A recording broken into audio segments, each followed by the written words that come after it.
Saya masih ingat hari istimewa itu. Tubuh saya gemetar. Dada saya terasa sesak di bagian depan, sulit bernapas, berkeringat dingin dan mual. Saya pikir itu hanya akibat kurang tidur, tetapi ternyata saya hampir kehilangan nyawa karena serangan jantung saat sedang tidur. Itulah kata-kata Pak Hadi, seorang pensiunan guru berusia 62 tahun dari Surabaya yang mengalami pengalaman menggetarkan saat dini hari. Beliau tidak pernah menyangka bahwa rasa nyeri di dada yang dialaminya setiap pagi ternyata adalah pertanda awal dari serangan jantung. Assalamualaikum warahmatullahi wabarakatuh. Selamat datang di Hidup Sehat 365, sebuah ruang yang kami bangun dengan kasih dan kepedulian untuk semua masyarakat Indonesia, khususnya para lansia. Di sini kita semua setara saling berbagi membangun komunitas yang sehat dan penuh makna. Saya Dr. Muhammad, seorang dokter dengan pengalaman lebih dari 30 tahun hadir untuk menemani Anda dalam perjalanan hidup sehat ini. Di program ini saya akan membagikan informasi terpercaya, berbasis ilmu pengetahuan dan penuh empati, agar Anda dapat menikmati usia senja yang bermakna dan berkualitas. Di episode kali ini, kita akan membahas sebuah topik yang sering diabaikan, namun memiliki dampak sangat besar, nyeri dada di pagi hari pada lansia, dan bagaimana ini bisa menjadi tanda peringatan dari gangguan jantung serius. Mungkin Anda berpikir, itu hanya karena tidur kurang nyenyak. Tapi bagaimana jika tubuh Anda sebenarnya sedang memberi sinyal bahaya? Bersama narasumber kita hari ini, Pak Hadi, kita akan menggali lebih dalam. Apa saja penyebab lansia sering sulit tidur? Mengapa banyak orang mengalami nyeri dada di pagi hari? Dan lebih penting lagi, bagaimana kita bisa mencegah hal itu menjadi serangan jantung? Sahabat sehat, jangan biarkan rasa lelah dan gangguan tidur menjadi bagian rutin dalam hidup Anda. Jangan abaikan sinyal kecil yang mungkin merupakan jeritan tubuh Anda. Mari kita dengarkan, pelajari, dan mulai melakukan perubahan hari ini. Tidur malam yang terganggu bukan hanya membuat tubuh terasa lelah di pagi hari, tetapi juga dapat menjadi tanda awal dari masalah kesehatan serius. Banyak orang tua yang menganggap insomnia sebagai bagian normal dari proses menua. Namun pemikiran ini tidak sepenuhnya benar. Sebagai dokter dengan pengalaman 30 tahun, saya sering menjumpai lansia yang datang dengan keluhan susah tidur. Ketika ditelusuri lebih dalam, masalah ini seringkali berkaitan dengan kondisi kesehatan yang belum terdeteksi. Beberapa penyebab utama gangguan tidur pada lansia, antara lain pola tidur yang tidak konsisten, sering terbangun tengah malam, dan kualitas tidur yang ringan. Faktor fisik seperti nyeri sendi, masalah pencernaan, atau gangguan prostat yang menyebabkan sering buang air kecil di malam hari juga menjadi penyebab umum. Selain itu, masalah psikologis seperti kesepian, kecemasan, atau kehilangan orang tercinta juga memengaruhi kualitas tidur seseorang. Sebuah penelitian yang diterbitkan dalam Journal of Clinical Sleep Medicine menunjukkan bahwa lebih dari 48% lansia mengalami gangguan tidur kronis, dan dari jumlah tersebut lebih dari separuh tidak pernah mendapatkan diagnosis medis. Saya sering tidur dengan gelisah. Setiap malam seperti terjaga tapi tidak sepenuhnya sadar. Bangun pagi dengan jantung berdebar. Saya kira hanya karena usia. Perlu kita sadari bahwa tidur bukan hanya soal kenyamanan, tetapi juga kebutuhan biologis yang mendalam. Selama tidur, tubuh kita melakukan regenerasi, sel sistem kekebalan diperkuat, dan organ vital beristirahat. Ketika tidur terganggu, seluruh sistem tubuh turut terkena dampaknya. Saya sering menyarankan pasien lansia untuk mulai mencatat pola tidur mereka setiap malam. Kapan mulai tidur, berapa kali terbangun, dan apa yang menyebabkan terbangun. Dari catatan sederhana ini, kita bisa menemukan pola yang perlu diperbaiki. Selain itu, penting untuk membedakan antara sulit tidur karena kebiasaan dan karena kondisi medis. Jika Anda atau orang tua Anda sering merasa cemas saat malam hari, atau tiba-tiba merasa panik ketika hendak tidur, bisa jadi ada gangguan kecemasan atau depresi ringan yang menyertai. Kondisi ini perlu ditangani secara menyeluruh, tidak cukup hanya dengan obat tidur. Kepada para pendengar yang budiman, jangan merasa sendiri dalam menghadapi gangguan tidur. Banyak orang tua yang mengalami hal serupa. Justru dengan berbagi, kita bisa saling menguatkan dan menemukan solusi bersama. Silakan tinggalkan komentar Anda. Apakah itu pertanyaan cerita pribadi atau saran untuk sesama pendengar? Dan jangan lupa tetaplah menjaga rutinitas harian, perbanyak doa, hindari pikiran negatif sebelum tidur. Dan percayalah bahwa Allah senantiasa menjaga hamba-hambanya yang berikhtiar menjaga kesehatannya. Mari kita lanjutkan obrolan kita dalam episode ini. Semoga bisa menjadi cahaya di tengah malam yang panjang. Gangguan tidur bukan hanya sekadar membuat tubuh terasa lelah keesokan harinya. Jika terjadi secara terus-menerus, terutama pada usia lanjut ini, bisa menjadi pemicu serius terhadap berbagai penyakit, termasuk penyakit jantung. Tidur adalah saat tubuh memulihkan diri. Saat seseorang tidak tidur cukup, tubuh tidak memiliki cukup waktu untuk memperbaiki jaringan, menyeimbangkan hormon, dan menstabilkan tekanan darah. Gangguan tidur kronis meningkatkan kadar hormon stres seperti kortisol dan adrenalin. Kedua hormon ini jika terus-menerus tinggi dapat menyebabkan peningkatan tekanan darah dan detak jantung yang dalam jangka panjang membebani kerja jantung. Lebih dari itu, gangguan tidur seperti sleep apnea di mana napas terhenti sesaat selama tidur dapat menyebabkan kekurangan oksigen dalam darah. Otak dan jantung pun harus bekerja lebih keras untuk mengkompensasi kekurangan tersebut. Akibatnya risiko serangan jantung, aritmia, dan gagal jantung meningkat secara signifikan. Sebuah studi dari American Journal of Cardiology tahun 2020 menemukan bahwa individu dengan insomnia kronis memiliki risiko 1-3 kali lebih besar untuk mengalami penyakit jantung koroner dibandingkan mereka yang tidur cukup dan berkualitas. Bahkan risiko meningkat 2 kali lipat pada mereka yang juga mengalami sleep apnea. Saya tidak menyangka sulit tidur saya ternyata bukan hanya masalah tidur. Setelah diperiksa lebih lanjut, dokter bilang tekanan darah saya tinggi dan jantung saya bekerja terlalu keras di malam hari. Bagi para lansia, tidur bukan hanya soal kenyamanan, tetapi soal keselamatan. Jangan abaikan gejala seperti sering terbangun dengan jantung berdebar, napas pendek, atau merasa sangat lelah meski tidur cukup lama. Selain itu, gangguan tidur juga mengganggu ritme sirkadian alami tubuh. Ritme ini mengatur waktu biologis untuk aktivitas hormon dan sistem saraf. Ketika tidur terganggu, keseimbangan hormon seperti insulin dan hormon tiroid juga ikut terganggu. Ini bisa memicu peradangan dalam tubuh yang berkontribusi terhadap penyempitan pembuluh darah dan meningkatkan risiko aterosklerosis. Tidak sedikit pasien saya yang setelah memperbaiki pola tidur, tekanan darahnya mulai menurun secara alami tanpa perlu menambah obat.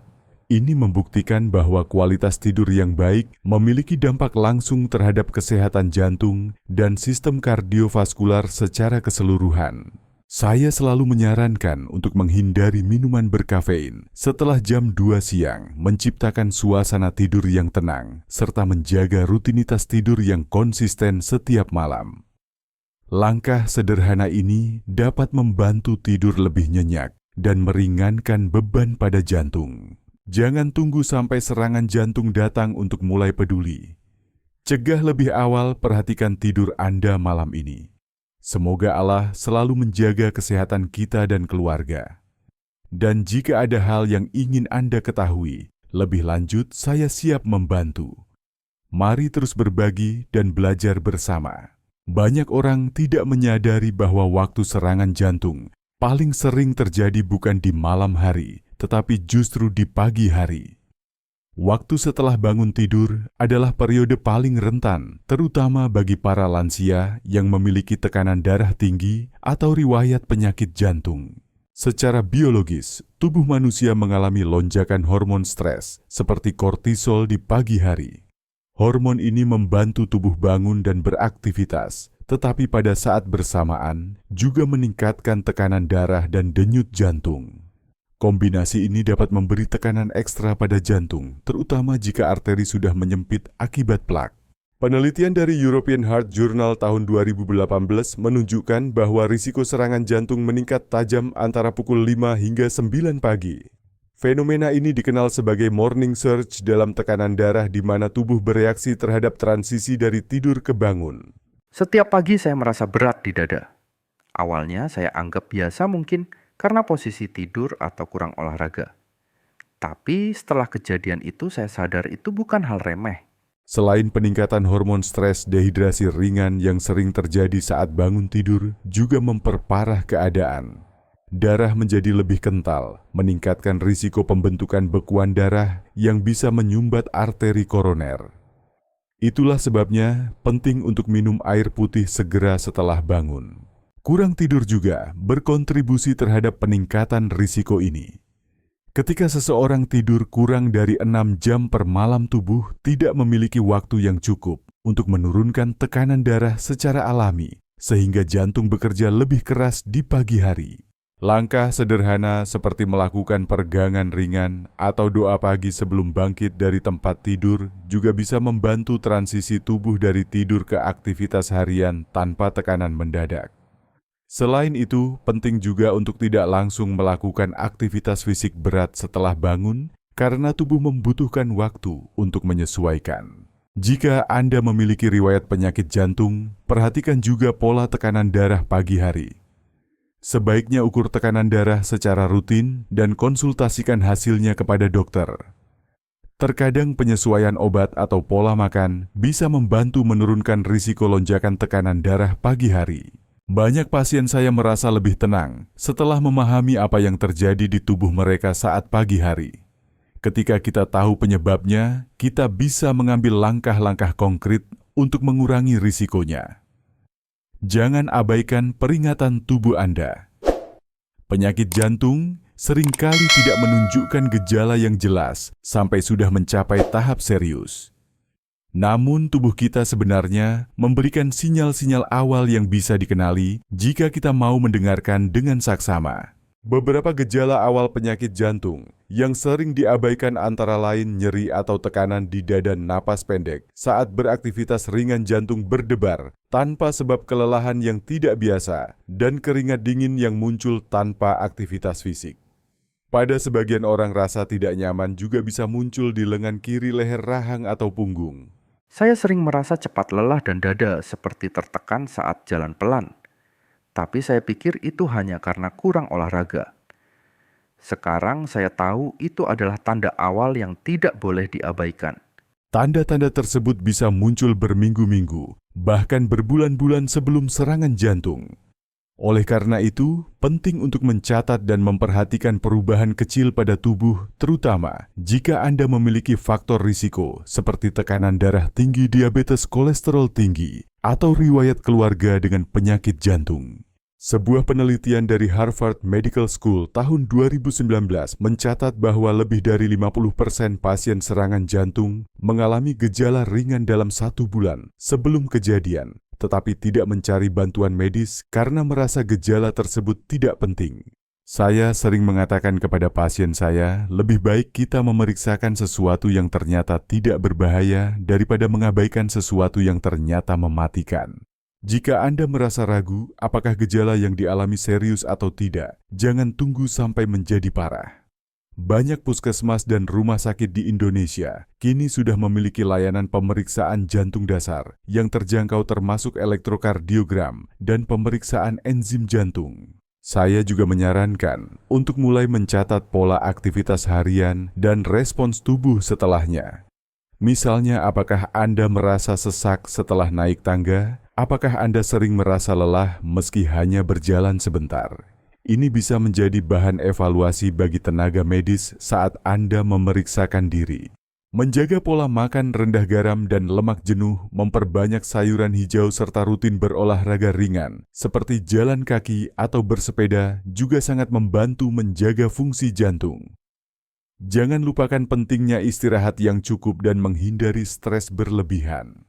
Setelah kita membahas bagaimana gangguan tidur dan nyeri dada bisa menjadi tanda awal dari masalah jantung kini, saatnya kita berbicara tentang langkah konkret untuk memperbaiki kualitas tidur, khususnya bagi para lansia. Tidur berkualitas tidak datang dengan sendirinya. Ia perlu disiapkan dengan rutinitas dan lingkungan yang mendukung. Salah satu cara terbaik adalah dengan menjaga rutinitas tidur yang konsisten. Cobalah untuk tidur dan bangun pada waktu yang sama setiap hari, termasuk akhir pekan. Ini membantu tubuh mengenali pola dan memproduksi hormon tidur secara alami. Saya mulai tidur lebih cepat mematikan semua lampu dan tidak lagi membawa handphone ke tempat tidur. Hasilnya luar biasa. Saya bisa tidur nyenyak tanpa gangguan. Hal kecil lain yang berpengaruh besar adalah menghindari makanan berat dan minuman berkafein setidaknya 3 jam sebelum tidur. Teh manis, kopi, dan makanan berlemak bisa membuat sistem pencernaan bekerja keras dan mengganggu tidur. Sebaliknya, konsumsi segelas susu hangat atau buah pisang sebelum tidur dapat membantu meningkatkan produksi melatonin secara alami. Lingkungan juga memainkan peran besar. Pastikan kamar tidur tenang, sejuk, dan gelap. Gunakan lampu tidur yang redup dan hindari menonton televisi di tempat tidur. Beberapa orang merasa terbantu dengan mendengarkan suara alam atau zikir pelan sebagai latar saat hendak tidur. Jika Anda sering terbangun di malam hari, coba lakukan pernapasan dalam atau zikir untuk menenangkan diri. Jangan memaksakan diri untuk segera tertidur kembali. Biarkan tubuh kembali ke ritme alaminya dengan tenang. Selain itu, aktivitas fisik ringan di siang hari, seperti berjalan kaki selama 30 menit, juga terbukti secara ilmiah dapat meningkatkan kualitas tidur. Penelitian dalam Journal of Aging and Physical Activity tahun 2021 menunjukkan bahwa lansia yang rutin berolahraga mengalami penurunan waktu untuk tertidur dan tidur lebih nyenyak hingga 32% dibandingkan mereka yang tidak aktif. Bagi yang tinggal di daerah dengan udara segar dan sinar matahari pagi, sempatkan berjemur sekitar 20 menit setiap pagi. Sinar matahari membantu tubuh mengatur ritme sirkadian dan merangsang produksi serotonin yang mendukung suasana hati positif di siang hari serta memudahkan tidur di malam hari. Saya juga menyarankan untuk menuliskan hal-hal yang disyukuri sebelum tidur.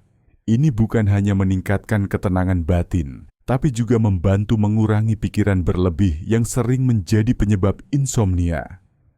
Menurut Harvard Health Publishing, praktik syukur harian berhubungan erat dengan kualitas tidur yang lebih baik dan tingkat stres yang lebih rendah. Kepada semua sahabat sehat, jangan malu untuk berbicara tentang kesulitan tidur Anda. Gangguan tidur bukan hanya soal kenyamanan, tetapi juga kesehatan. Semakin cepat ditangani, semakin baik hasilnya. Kita telah menelusuri berbagai aspek penting yang seringkali tersembunyi di balik kesulitan tidur dan nyeri dada pada pagi hari. Dari gejala ringan yang terabaikan hingga bahaya besar seperti serangan jantung, semuanya bermula dari hal-hal kecil yang kita anggap biasa. Tapi hari ini, Anda telah memilih untuk mendengarkan, belajar, dan mungkin juga mulai bertindak. Itu adalah langkah yang luar biasa. Saya merasa diberi kesempatan kedua. Sekarang saya lebih sadar, lebih hati-hati, dan lebih bersyukur atas setiap pagi yang saya lewati. Sobat Sehat, pesan dari episode ini sederhana namun sangat penting. Jangan anggap remeh sinyal tubuh Anda. Nyeri dada, gangguan tidur, rasa lelah, tanpa sebab semuanya bisa jadi pesan penting dari dalam tubuh. Tubuh kita adalah amanah yang harus kita jaga. Saya, Dr. Muhammad, mengajak Anda semua untuk menjadikan kesehatan sebagai prioritas, bukan sekadar pilihan. Mulailah dengan perubahan kecil: tidur, tepat waktu makan, bergizi, berolahraga ringan, dan rutin memeriksakan kesehatan. Jangan tunggu sampai gejala menjadi bencana. Saya juga ingin mendengar suara Anda. Apakah ada pengalaman pribadi yang ingin Anda bagikan? Atau pertanyaan yang belum terjawab? Tuliskan di komentar. Komunitas Hidup Sehat 355 ada untuk saling mendukung, bukan menghakimi. Di sini setiap cerita adalah ilmu dan setiap pertanyaan adalah langkah menuju pemahaman yang lebih baik. Dan satu hal lagi yang sangat penting, jangan ragu untuk berkonsultasi dengan dokter jika Anda merasa ada yang tidak biasa dengan tubuh Anda. Pemeriksaan dini bisa menyelamatkan nyawa. Ingatlah bahwa serangan jantung, tidak selalu datang dengan gejala dramatis. Kadang hanya berupa rasa lelah berlebih atau tidur yang tidak nyenyak. Komunitas Kita Hidup Sehat 365 adalah tempat bagi siapa saja yang ingin menjalani usia lanjut dengan penuh makna. Di sini kita belajar mendengar dan saling menguatkan. Jangan merasa sendiri dalam perjuangan Anda. Banyak orang tua yang juga sedang berusaha memperbaiki pola hidup mereka dan mereka butuh teman seperjalanan. Saya merasa bersyukur bisa menjadi bagian dari perjalanan Anda. Setiap episode yang saya buat adalah cermin dari pengalaman doa dan dedikasi saya sebagai dokter dan sesama manusia. Jika ada satu hal yang ingin saya titipkan itu, adalah semangat untuk terus peduli pada diri sendiri dan orang lain. Jangan lupa untuk berbagi episode ini kepada orang yang Anda sayangi. Mungkin saja informasi sederhana hari ini bisa menjadi penyelamat untuk seseorang besok. Insya Allah, setiap amal kecil akan bernilai besar di sisinya. Saya pamit untuk hari ini, tapi semangat kita untuk hidup sehat tidak akan berhenti di sini. Sampai bertemu di episode berikutnya, tetap semangat, tetap bersyukur, dan tetap jaga hati serta tubuh. Wassalamualaikum warahmatullahi wabarakatuh.